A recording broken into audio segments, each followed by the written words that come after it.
Hi, so here we go, April 2022 box, and we're going to start with a fantastic box from the bar from the fantastic Franceschi family.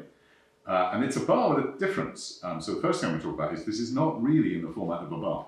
So it actually has this wonderful format, which is brilliant for sharing with, of being lots of small tasting squares.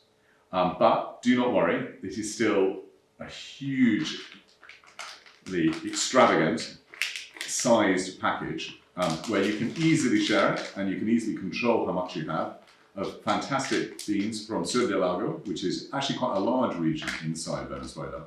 But in this case, it's the Franceschi family who are one of the oldest, most established growers of cacao and makers of cacao in Venezuela. And as you probably all know, Venezuela is not the easiest place in the world to actually get cacao out of. It's even harder to get bars out of there. But somehow or other, Juan, the Franceschi, has managed to source us these amazing bars. And what's equally wonderful about them is not just the flavor profile where you're going to get lots of great honey and lots of nuts and lots of raisins, but they are just this great format which makes it really easy to share and enjoy. And they have a fantastic snap, which you can hear as I sort of give it a little go there. Yep, lovely snap, lovely nose, and just melts fantastically well. And a great treat, end of a meal with a coffee, really lovely.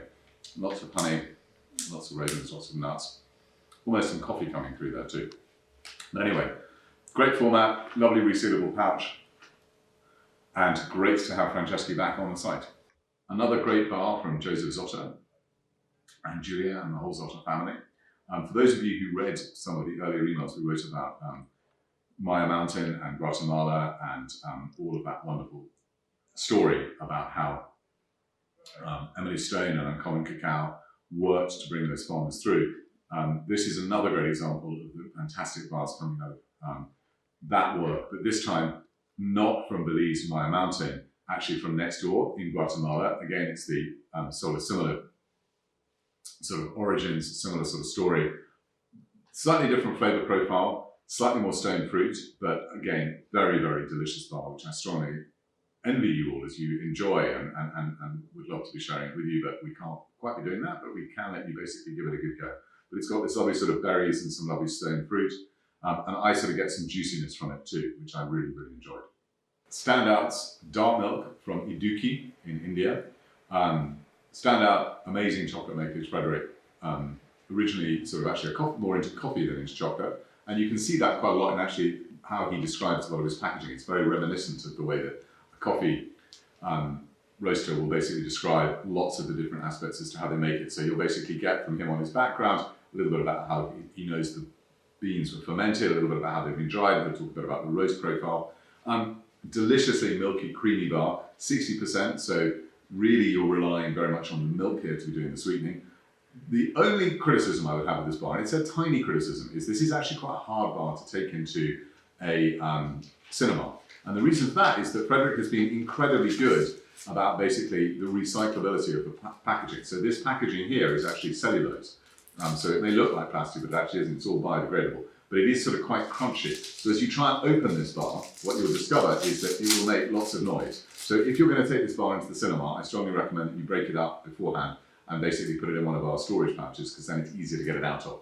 So a little bit like the way that you can sort of, lovely it and share the bar here from Franceschi. You can do exactly the same here, but do remember to break it up before you take it into the cinema, because otherwise you'll be making lots of noise or into the theatre or anything like that. But it is absolutely a scrumptious bar, lovely and creamy, and a great example of the craftsmanship that Frederick brings to all of his bars.